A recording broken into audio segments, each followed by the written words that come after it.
Imagine opening your eyes. You're lying on cold ground, no bed, no phone, no electricity, no civilization. You look around. Everything feels wrong. The air is cold. The trees are enormous. And somewhere nearby, something is breathing. You slowly stand up. Your feet hurt. Your stomach is empty. You don't know where you are. You don't even know what year it is. Then you realize something terrifying. You're not dreaming. You've somehow woken up 100,000 years ago. Welcome to the Stone Age. Except there's one tiny problem. You don't belong here. You don't know how to hunt. You don't know which plants are poisonous. You don't know how to make fire. And you definitely don't know what's hiding outside the trees. Today, we're going to imagine exactly what happens next. From the moment you wake up until your first night, you'll discover why finding water might be more important than finding food. You'll learn why fire could mean the difference between life and death. And you'll discover something even stranger. The biggest danger might not be a lion. It might be another human. But we will get to their absolute worst nightmare at the very end of this video. So let's go back, way back. Before cities, before farms, before supermarkets, before anyone had the luxury of complaining about Wi-Fi. This is your first day, 100,000 years ago. And unfortunately, you have absolutely no idea what you're doing. The first thing you notice is the silence. Not peaceful silence, the terrifying kind. No cars, no airplanes, no distant traffic, nothing. Just wind.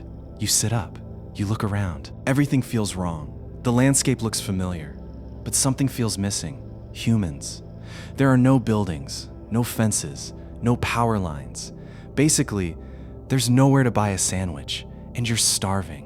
Your brain immediately says, food! Your survival instinct should say, absolutely not, because one wrong bite could end your entire adventure. Ancient humans knew their environment.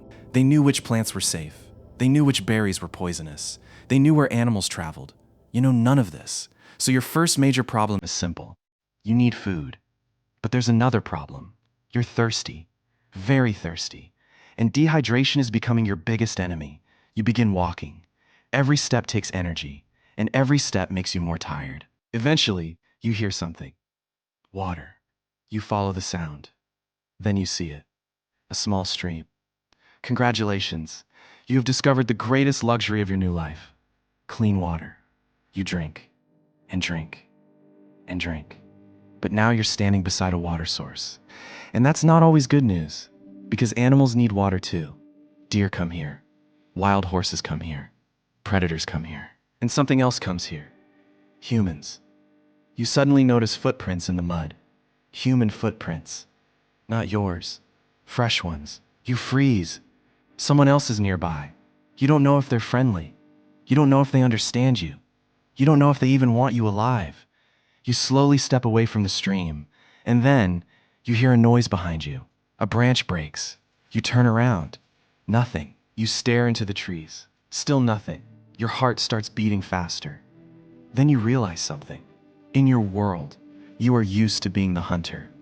You have weapons. You have technology. You have emergency services. Here, you are basically a snack with legs. You run. You don't know where you're going. You just run.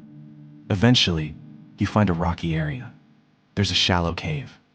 You enter. Darkness surrounds you, but at least you're hidden. For now, you sit down.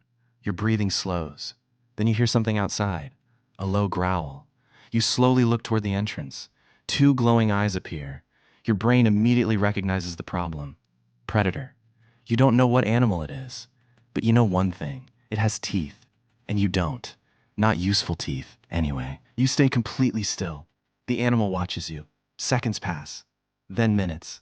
Finally, it disappears. You survive. Congratulations. You've been alive for approximately 3 hours, and you've already learned the first rule. The wilderness doesn't care about you. But this is where things get worse, because the sun is beginning to disappear, and you have no fire. If you think finding water was difficult, wait until you discover what happens when darkness arrives. The sky turns orange, then red, then dark. During the day, you could see danger. At night, danger can see you. You are sitting inside the cave. Your body is freezing. You wrap your arms around yourself. But it isn't enough. Modern humans forget how dangerous cold can be. We simply turn on a heater. Ancient humans didn't have that option. You need warmth. You need light. And most importantly, you need protection. Then you remember something. Fire. Of course, you need fire. Simple. Except you don't know how to make it. You need fire. Except you don't know how to make it. You just know that fire exists. That's like knowing a smartphone exists, but having no idea what a battery is. You keep trying. Finally, a tiny spark appears. You freeze. Did you just make fire? You try again.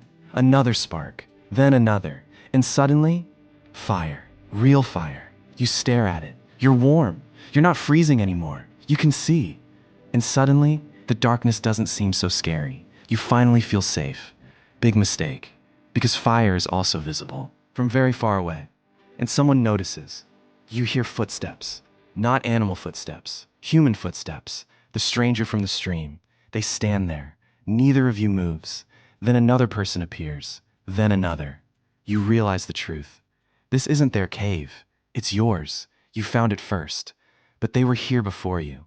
Now you have a choice. Fight them or leave. Then something changes. Everyone hears it. A growl. Then another. And another. Suddenly, you understand. The worst nightmare wasn't the predator. It was waking up alone.